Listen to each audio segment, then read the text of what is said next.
Marshall in the middle.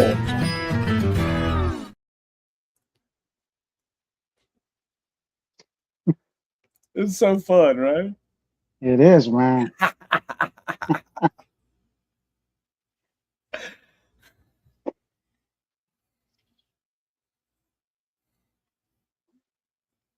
We're live, man, on you, Frank. All right. So, hey, so you want to do the Marshall in the middle?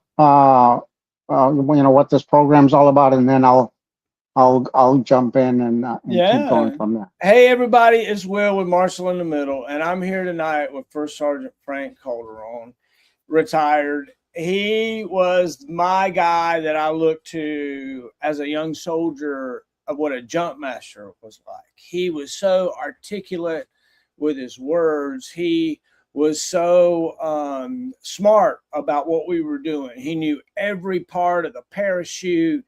He knew how it was rigged and what you're supposed to do. And he explained why this had to be zipped and why that had to be snapped and why you did this and that. And he was the guy that I looked to that I said, not only do I want to be a leader, but I want to be a jump master. And this was way before jump master school. This was when I was just a young soldier. Well, Frank and I have spent decades together now, dude. Road marches and sweats, and I was looking back on it. I mean, I hadn't even grown on my pubic hair yet. I was still growing. I was so young and impressionable. And one of the things that Frank Calderon is, people are just jumping on here left and right, Frank. So make sure you invite your friends. If you're coming on here, this is a good news story. Frank Calderon is going to tell us about what it's like to live day to day and be a successor, a succeeding kind of person, and one who is a lover of others. And so I thank you guys for coming on. And Frank, tell us about your idea and what we're doing here with You Can't Count on Tomorrow. All right. So what we're doing here, like we said before we went live, Will and I used to do a couple of these shows prior to 2022, about once a week, and those videos are still on YouTube. And then to get right into the subject, on April 2nd of 2022, I got a call that one of my younger brothers had passed away, or sometime that morning, early in the morning. And I just, immediately went into denial, like, yeah, okay, whatever. In 2 or 3 days, they'll call me back and tell me it's not true. And so I just went into shock. I was just in disbelief, especially because I'm the oldest. And then, but still, we kept communicating. I knew. I just hadn't processed it yet. And then 5 days later, I get another phone call that my son, Frankie, had passed away. And this was before I had even fully accepted that my little brother had passed away. And so that just really, really put me, not really, let's say, just for now, into shock, into a state that I couldn't really function. And then it's been a little over 4 years, and I couldn't get back on the shows with you. Because besides mentioning it a little bit last week, this is the first time I openly talk about that, because they asked me about what happened to Frankie. And since 2022, there's been so many things that happened in my life with regards to my little brother passing away, my son passing away, and the everyday attitude that I already had on life, the outlook, the positive outlook that I always had on life. But I've always been a realistic person, and you know that more than anybody else. I've been one of the most realistic persons around. That I know what life is all about, and that there are tragic things that are going to happen, and you don't have to be a good person or a bad person. They're just going to happen. And the reason that I wanted to talk about this is because, and I do so much reading lately that I read this last week that says, nobody is ever, or they say God is never going to give you more than you can handle. And then somebody put in there, wrong, because none of us can handle, losing a child. And but obviously we do, because here I am. And before I give credit to myself, there are three other friends that I did invite to the show tonight. I don't know whether they're in or not, that have lost a child around Frankie's age at the same time. Three of them. So I'm not the only one. And they reached out to me, and I reached out to them. And the one particular one, even though again I didn't really want to take it at the time, she said, Frank, this isn't something that you're ever going to really get over, because as humans, any problems that get thrown at us, whether personal or at work or situations, we all say, just get over it. Or in the army, we're all, just get over it and move on, just keep going. Well, this isn't something that at some point you realize you're never going to get over it. This isn't something that you get over. And so as time goes by, you learn to just, that you're going to live with it. That's what you're going to do. You're going to live with it, and you're going to make adjustments in your life. You're going to have a totally different outlook on life than you had before. Not to mention the fact that I already had a great appreciation for life before that, because it wasn't the first loss in my family. I mean, I literally grew up knowing that my dad had passed away when I was 2 years old. So I just grew up with knowing that fact, that these things happen. And so I wanted to share some of that, especially these days. These are some really trying times, like we were talking about last week, um, of how we help each other and how we stay connected, and as friends. And your show, and I give you all the credit for this, because you started this, way back then, and it's grown to be so much bigger, to keep us all in touch. All of the paratroopers, some are not paratroopers. We brought in new people that I've gotten to know, and it's just a really bunch of good. I wouldn't call it a support group, but it's just a good group of us to stay in touch with. But before I go any further, I do want to recognize that right when all this happened, after my brother and Frankie passed away, um, if I had to, I probably couldn't remember any details of what I did or didn't do, or what happened. I think I was functioning like maybe hour by hour. But including you, and you're one of the few people that I reached out to initially, and we talked. Command Sergeant Major Wilbur Adams called me when I was in North Carolina, uh, for Frankie. Um, Paul Mills, jumped in right away and helped out. Super guy. You remember Paul from Alpha Battery? He went on to be a major in Special Forces. Uh, Super smart guy. I read all his stuff. If you would like to bring him on at some point and invite him. And Joe Stout. Joe Stout. This year, every year for Frankie's birthday, we celebrate. And Joe Stout, gave me a call and said, "Hey, man, I know it's tough, but how are you? How are you doing?"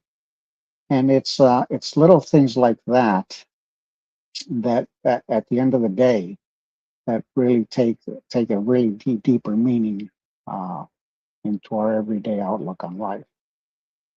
And let's see. Let me look here. Yeah. So after after I think I can't remember, but I think the whole process of my little brother and Frankie. Uh, my little brother was in California. Frankie was in North Carolina, and so I had to, keep going back and forth to both states. Um, and it was like a fog, like I was in a total fog. I can't remember much of it. Um, I just to tell you what this feels like. Uh, for me personally, when when they told me my little brother passed away, and each of my little brothers is so special to me in their very own way, man, and they know that. There is no favorites. Uh, each one of them is so special to me in their own way because of the part of their lives that I've shared with them and that we've shared together. And um, so, give me a second.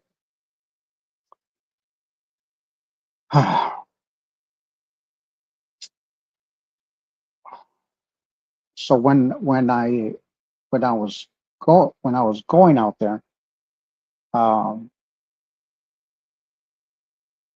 when they initially told me he passed away, it feels like somebody sticks a really, really, really hot knife in your heart, and except it just stays there, and it hurts, and it's just there, and it never comes out. And then after my son passed away, I was like, man, this is it. I'm done, man. I am so done. I don't I don't know what I'm gonna do. And I was literally living my life like hour from 1 hour to the next, 1 hour to the next, uh, because you don't know what to do, and the pain just doesn't go away. It never goes away, and that's why, in the community of people that I don't ever want others to be a part of, where you lose children, you learn that it just never goes away. Uh, there, people can be talking to me. It's happened so many times, but I don't tell them I'm sorry I wasn't paying attention because I just got a sudden thought about my son. And so Right. I go, man, I'm sorry. Can you repeat that? Or because you don't want to say you don't want to say that 100 times a day because it's literally what's happening. And it's happening, and it happens so much that it's really hard to function. So the job that I had at the time, I left it because of that. I left that job because it was too much to concentrate on, and I couldn't do it. So I went and found another job. Um, after uh, I got that other job, I just wanted to be moving, to be in constant motion, because I realized very, very fast that if I just lay in bed, you don't ever come out of there. I've seen it. You just that's a hole you don't come out of, and mentally there's so many things that go through your mind, and I think that applies to most parents where or brothers, where especially me being the oldest, saying, why didn't you just take me, man? I'm old. I'm done. I've made a lot of mistakes. I did all the mess I'm gonna make. You could have just taken me. Give him my years. Why am I still here? I shouldn't be here. You should, and so you keep wishing that for a long time, that it could just get undone. And then you realize that it's not going to get undone. It's not going to get undone. And so you just go to the next day and the next day until you can start to function uh, a little bit. And it took me a long time to function. I stayed at the following job for approximately 1 year. Uh, I was working at a I was working at a gas station. I went to work at a gas station, just to stay distracted. I was doing everything from making sandwiches to, loading anything that you see in a fast food place, convenience store. Um, I was doing it, pumping. I was pumping gas. I was being the cashier. I was selling lottery tickets. I was sweeping and mopping, doing 2, 3 shifts at a time. Um, anything that could just mentally keep me distracted, and tired, so that I could, as soon as I come home, man, with I had a routine. I'm come in here, I'm done. 5 minutes later, man, I'm out. And then at 5 o'clock in the morning, I'm back up. I'm back at it, and there goes another 18 hours of distraction. And Right. and that's what I did, um, for a while, for a long time. Right. Um, and later on, we'll throw in a couple incidents that happened, because along with this grief that happens comes, unfortunately, a lot of anger, uh, based on, on what you perceive as, an injustice. I've seen other people, that are still living, that why couldn't, you know they have been gone. But at the end of the day, I know that we're all equal, and that's why we're all still here. Some of us are, some of us aren't. And so anyway, so that was the first year after my brother and Frankie passed away, where I was literally just trying to stay functional. I have no idea what I was doing. Hey, you want to do another shift? Yeah, sure, why not? As long as it kept me occupied. Um, and I also started to drink a little bit more, uh, maybe a lot more, than than we used to in the military. Hold Uh, on, hold on. If you drank more than we used to in the military, then that's a lot.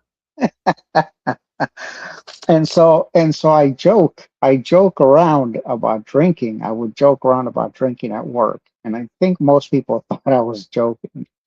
But I think they know I wasn't. But no, it wasn't more than we did in the military. I don't think any of us can handle drinking that much anymore. But I did take to drinking, and then people say, well, and I had friends go, Frank, alcohol doesn't solve any of your problems.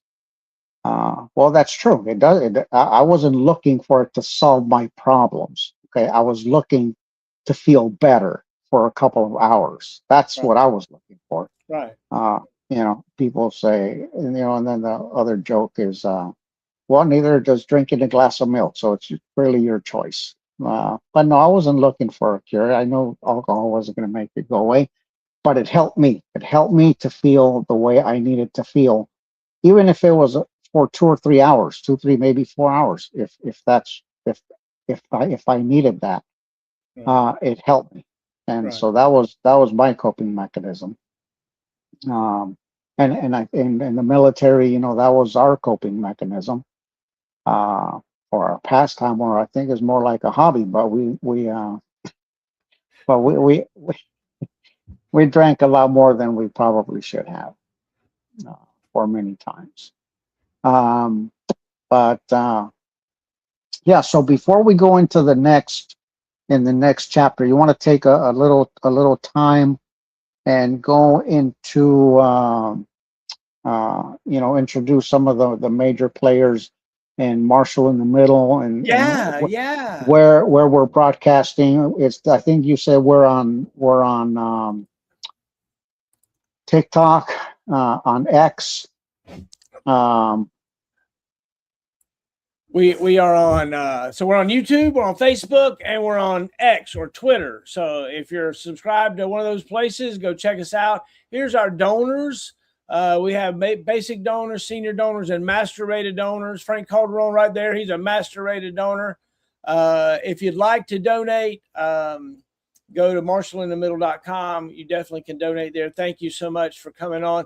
The goal of the channel is to get our stories told before we're too old or too sick to tell them.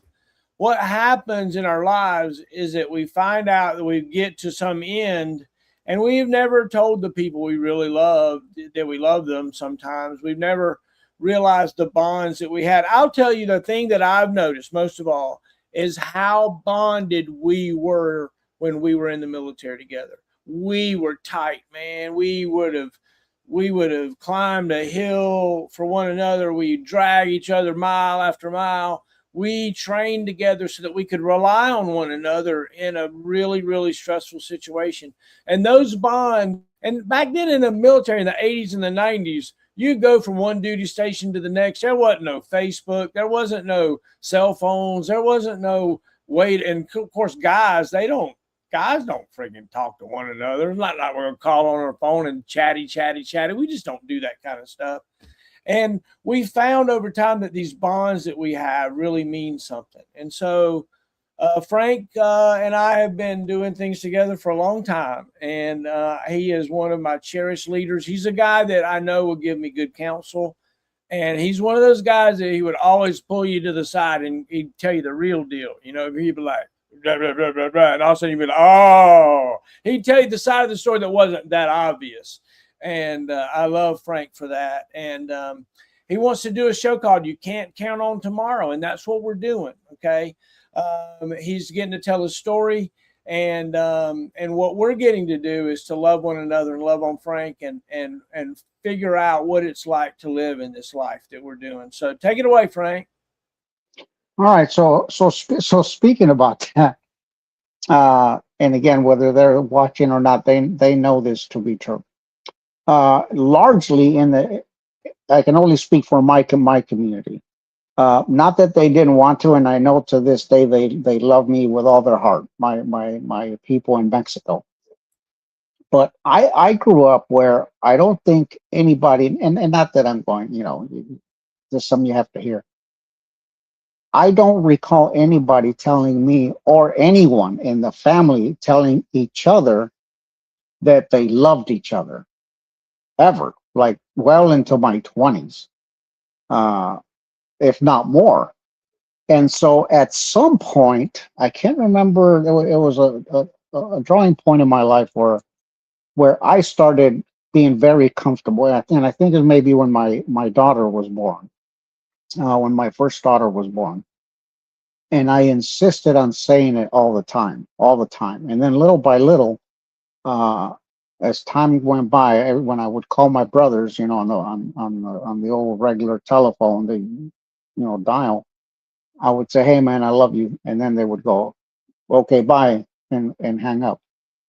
And it took me years, man, years to now. Now we all call each other and we go, "Hey man, I love you very much, bro. I miss you." Um, and I think that as humans, we all need that. We all need to hear that. Um, and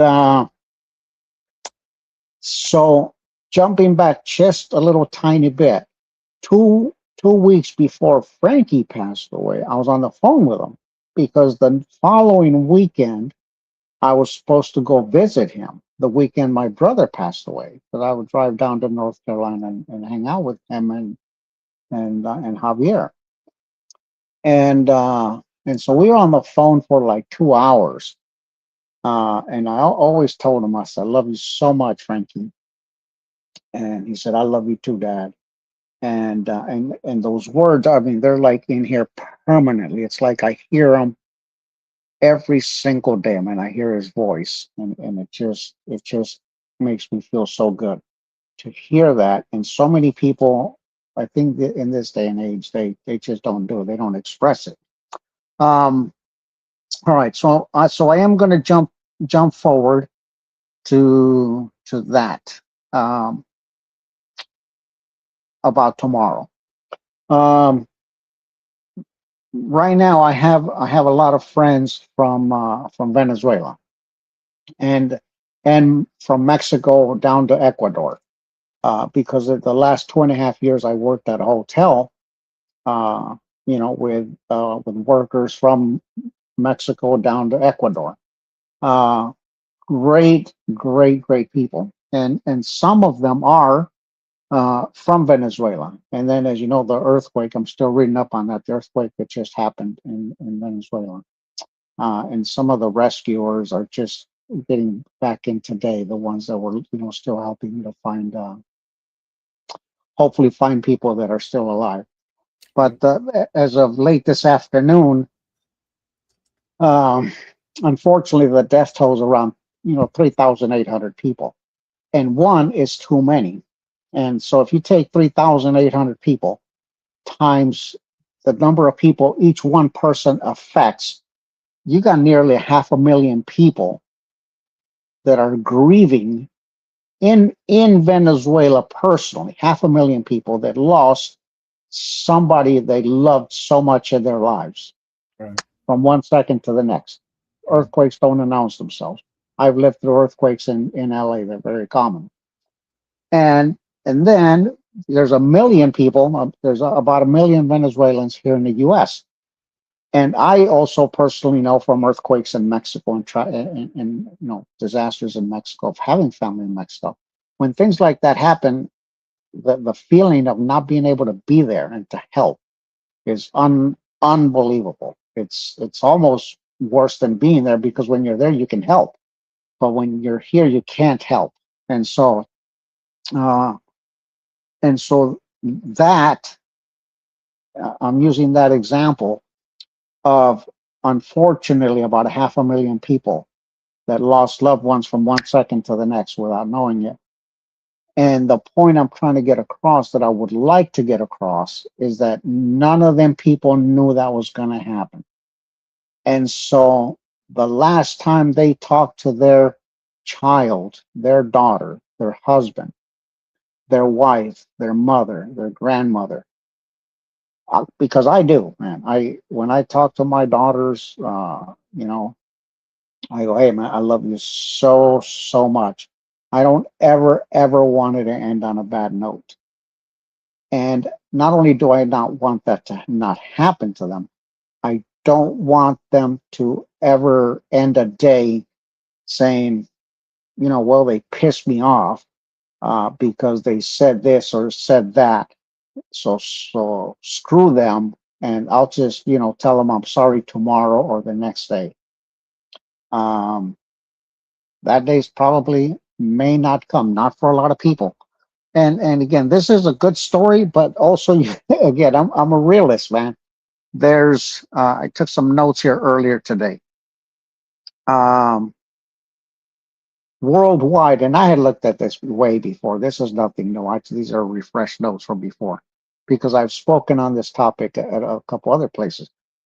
Every day in the world, 150,000 to 170,000 people die every single day. If you subtract the terminally ill that were probably expected to die, or the very elderly that die of natural causes, everybody else was not counting on it, and they had plans. They had plans for tomorrow. Right. Uh, and so when I drive by cemeteries, I always think, I say, yep, I bet you every one of those persons said, yeah, I'm going to do this tomorrow, but they didn't do it. And so if there's a person in your life that and it should be your family, your loved ones, your friends. If you have that chance to see them, talk to them that night or whatever, try to end it on a good note. You don't want to go to bed and go, you know what, screw them, man. They pissed me off because they did.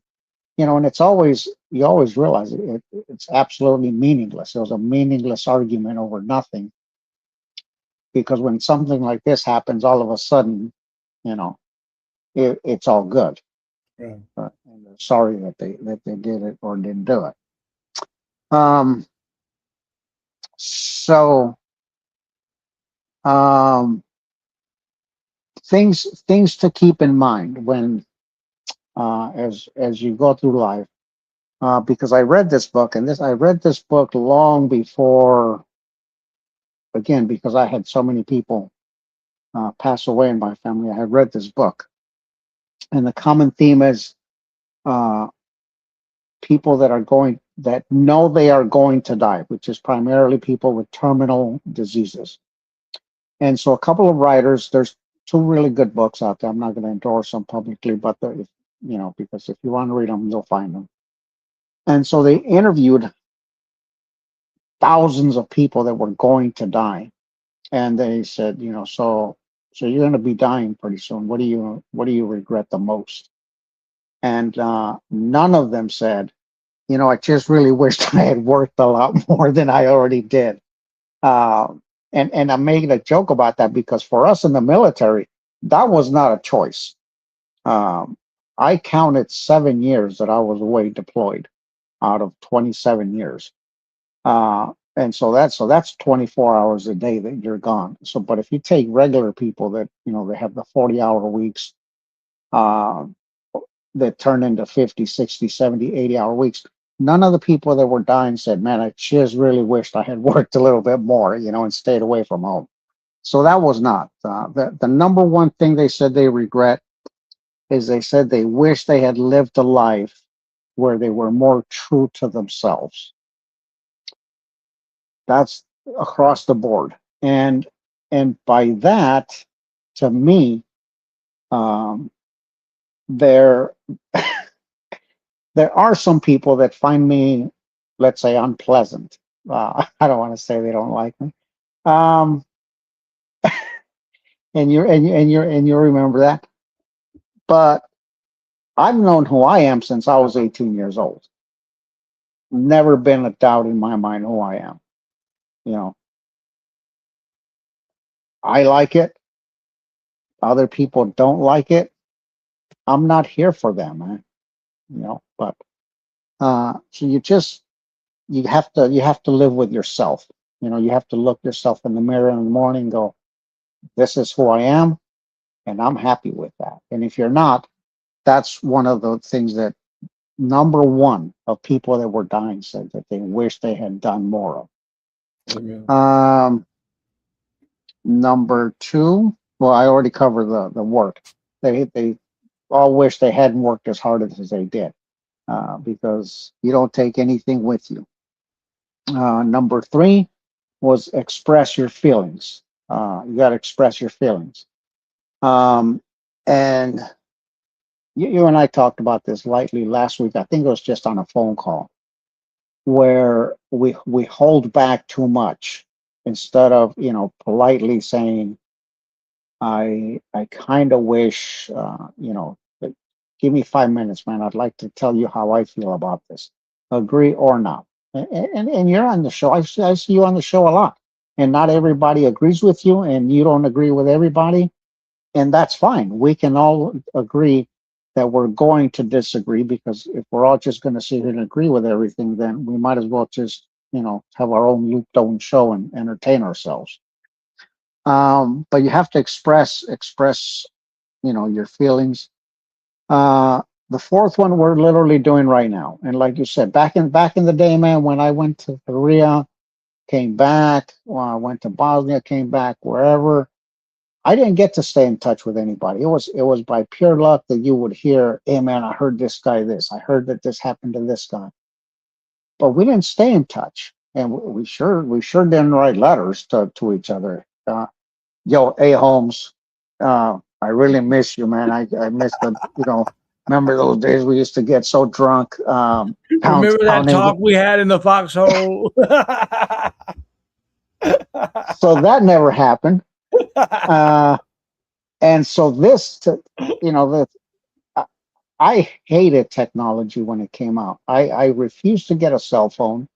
I didn't believe in it. I think they finally forced me to get one around close to the year 2000. I didn't believe in them. I refused to use email at work. Uh, and I'm serious, man. Until they literally told me, you have to use this. It's how we. You were always that guy. You were always that guy. You were like, I'm not gonna. And so because the guy came in, installed the computer, installed the email and all that, and so the S3 is calling me and going, why haven't you sent in all your weekly reports for the meeting? And I'm like, I'm gonna send you the slides over in a minute. They're like, we don't do slides, okay? You should have emailed them. And I said, I don't do email. And seriously, man, somebody had to sit down with me and say, Frank, this is how we do business from now on. You have to learn how to do email. I believe it, dude. You were that guy. You would have Yeah. done exactly that. Yeah. And no, but just how long it took me to come around. 2004. Um, where was I? I was somewhere. I was in El Paso. I'm teaching at the Sergeant Major's Academy, and it took me like 2 weeks just to learn how to use the slides, the PowerPoint slides to teach battle staff, which was hard enough already. But to me, learning the computer was harder. And so this is no joke, man, for anybody that's watching that's computer savvy or whatever. The instructor's doing an inventory of software and walks in my office during class and he goes, "Hey man, what are you running your computer on?" And I look at the wall and I go, 110, 220? I don't know. What are we on? And he goes, "No, I mean, what Windows?" And so I look at the Windows, I go, what are you talking about, man? And the whole class, they think I'm joking. And I'm like, "I don't know what you're talking about, Dave." And he's on my Facebook, really good friend of mine. And one of the students had to come up, look it up and go, "He's on this version or that version or whatever." And to me, operating the computer was mentally more difficult than teaching battle staff. And Right. battle staff was hard. Right. I mean, but anyway, so that's just how I refused technology. And I hated cell phones. I hated computers until, long story. So, but next. So, so to clarify again for anybody that did not know, my son did pass away by suicide. He did take his own life. I'm not going to go into the details, nor would I ever ask anybody else to. What I can tell you is, uh, I've called them before. For the military, there is a suicide hotline, uh, and I think it's also the same for the civilians for the suicide hotline. And I am the least of experts on suicide, but from what I have read on suicide, it gets so overwhelming to people that they just feel there's no future for them, and they get so helpless that they say, this is it, man, this is as far as I can go. um and I can assure you, to anybody that's watching or that's going to talk to anyone that's going to uh going through some hard times, there is definitely a future, and things do get better. At the time we're going through them. um when Frankie and my brother passed away, I never ever thought I would be able to sit here now, 4 and some years later, and talk about it, because I was so angry that I couldn't function. And um, so I definitely want everybody to know that. And the reason I'm bringing this up now is because they also have a suicide text line, um, that I did not know about. And and I hate texting, man. It's like, just call me, man. Hey, instead of writing half a page. Um, but that's another story. But for these new generations, there's texting hotlines for suicide. Right. And I see people texting so fast, man, where I'm like, you know, anyway, two people reply before I even say yes or no. Um, so I definitely want to say there is always a future for everyone. Always a future. Things do get better. There's been a couple of good news stories about suicide preventions in the news today. Um, Going back uh, to okay, no. The one thing that I missed the last note on the things people regretted, that were going to pass away. um, is to me is probably one of the most important ones, and it says you have to allow yourself to be happy. And without going into detail, I know you went through some really difficult times early on. I remember that. I went through some very difficult times, uh, but so has everybody else. You know, so in everybody's world, they have went through some hard times, Right.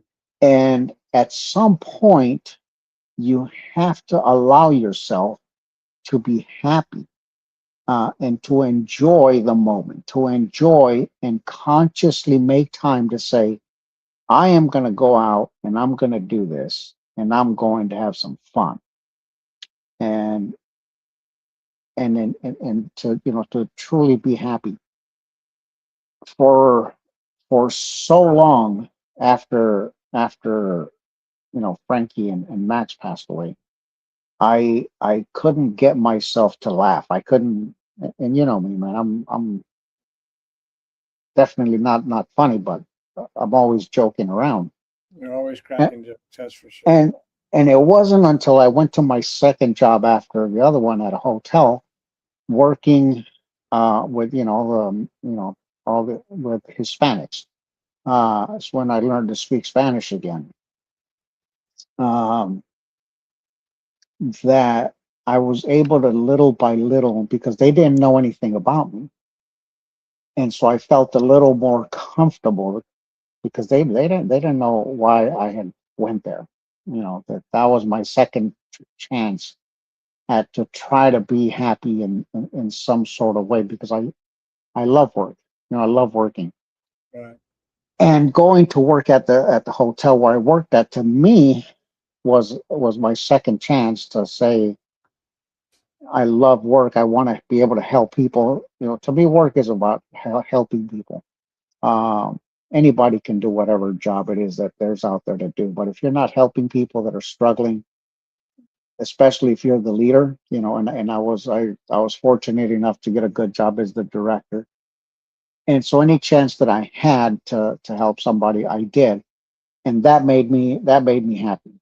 Uh, and little by little, I started to feel better, which means I wasn't feeling as bad as I felt like every single day. Right. Um, and I got to know them. It's just some really, and they're all, every one of them, no, except one, uh, all immigrants from Mexico down to Ecuador. Legally documented immigrants here working really, really hard for a better life for themselves, for the future, for them, for their children, that you know that left countries for their own personal reasons. But I can personally tell you, watching them work so hard inspired me to work hard again for them, um, and that made me feel good. Amen. Because that's always made me feel good to be able to if I can. Again, the technical aspects of the job, anybody can do that. Anybody can do whatever it is I was doing at the hotel. But I was in a position to be able to help them because I've been here for so long, and I assimilated. Um, and I hope that even if I was able to help one person, that that I did.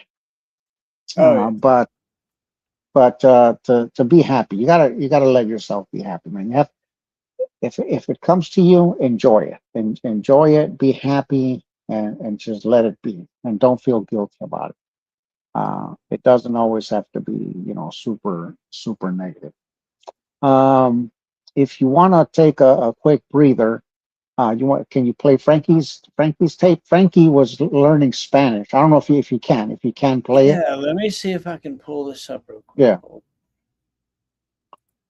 Yeah, Frankie was learning Spanish, and he was so proud of himself that he sent me his last essay, which is basically what he says in this video, uh, and asked me if it was good. La, la, la.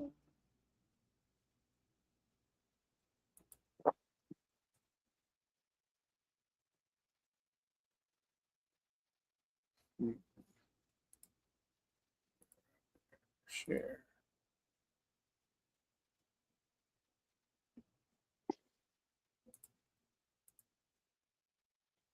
Page. And All right. I'm going to mute my camera for a minute. yeah, I'm trying to get, I got to go click on the right thing to make it go. All right.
Amen.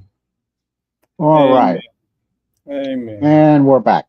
All right. So, because speaking about life, I know that everyone has a life and they may not be able to hang out for the whole hour. So we're we're at about 45 minutes in, and there are many so many people that if I tried, we'd be here for another 2, 3 hours. But there's so many people that if you're watching, if I invited you to watch and you couldn't watch, uh, this is the part where I wanted to reach out because I have not been able to do it for the past 4 years. And reach out and to give you my sincerest gratitude and thank you for being there everywhere from my brothers that are always there for me when I call them. My sister, I love my sister so much, man. She's always there for me. Um, Friends from Virginia, from Washington D.C., from Texas, from El Paso, from Houston, New York, just throughout the country and the world for that matter. Because when I was getting my MBA, I did have the pleasure of meeting a lot of people from China, from India, Pakistan, Korea, from just everywhere, and we became friends. And so, if you're watching this, at some point, everybody knew what happened to me because I did post it on Facebook, and I just want to give you my sincerest gratitude, and for you to know that I have thought about you throughout the years. I continue to think about you. I pray every night, for everyone that I thought I was the only one that said this, but apparently Will says it the same too. That the Spirit of Jesus Christ is with you uh, and comforts you uh, through the hard times. It's not always going to be. It's not always going to be good. It's not always going to be easy. Um, but we do get through the times. We do get through the times and get to the time. Don't wait for it to happen. Make a time and say, this day we are going to go do this as a family, as an individual. I'm going to go and I'm going to do this and I'm going to have a good time and I'm going to be happy and I'm going to enjoy this life because none of us have any idea what's going to happen tomorrow. Um,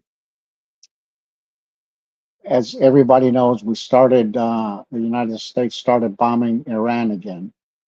These are my personal thoughts on this because I did talk about it on the show last week. Uh, Iran taking the hostages 49 years ago and declaring us as the evil empire of the world. Uh, these people, they're just never ever going to get it. And I hope that this time, okay, before I say that, I did not want us to go in there personally. Most people, some people may think that because we're military, that we want to go out and kill people and do bad things.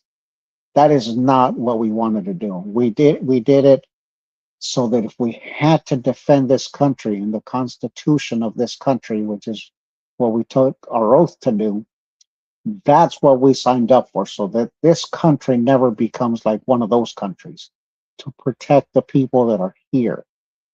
That is why we did it. We did whatever we did. And my respect and my honor goes out to all those who made the ultimate sacrifice to make this country happen, especially World War One, World War Two, Korea, Vietnam, everybody that's not here. And so on that thought, none of us want to see our soldiers go to war. That's not what we want, because unfortunately, some of them will not come back. And that is it's literally what we're talking about here. So we did not want this to get to this point. I wish that they had come to some kind of agreement. I wish that we'd been able to get it done diplomatically, but unfortunately, it didn't happen. And so now here we are back to bombing them again. And unfortunately, I think this time it's time that we do go in, that we finish it, because in my opinion, they are going to continue to be a threat to the world, not just to the United States, despite the fact that they hate us the most. They also hate other people. They're attacking their fellow countrymen. They want to attack us. And so on that note, we the military, were not praying for this to happen. But let there be no doubt that if the call comes again, I can speak for myself. I will sign up and do any part that I am called on to do, to help my fellow service members from any branch. But that is not what we wanted to happen. Um, but it's where we are now. Remember that old saying, don't start no shit, won't be no shit? Don't start none, there won't be none. That, I don't want to, that's not the goal of the show, but I'll tell you something. I'll tell you, strength is important. We are strong, and we come from a position of strength, and anything less than strength and leadership is the wrong thing. So I love you, Frank, dude.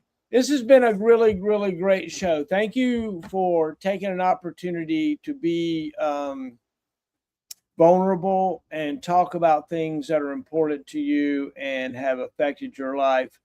We never understand fully the plight of our brother, right? Our path is whatever we've chosen. It's maybe sometimes it's chosen for us, and we don't have really any idea about what's happening. But you have led your life with grace. You've been a great friend of mine. You've been a great leader to our soldiers, and you've done your level best at every point to be just a great person to be around. And so thank you so much for being a hero of mine and what you're doing. I'm going to give you the final word, and then we'll sign off. All right. So the final word it's not to me. It's to anybody that is watching, and to thank you for staying on with this show. I remember when you first started it, it was tough. I know it was tough.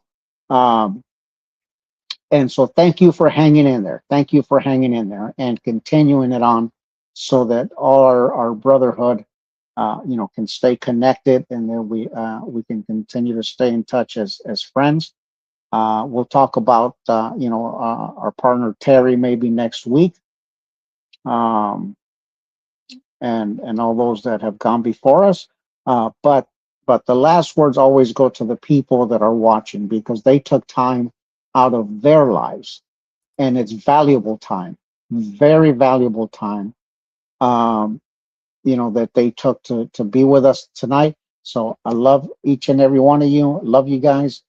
I wish nothing but the best, that God be with you, that the Holy Spirit be with you every night, they protect you, and that it gives you blessings, abundance, generosity, and that all your hard work pays off. Love you guys. Amen. Amen. Thanks, Amen. everybody. Marshall in the middle.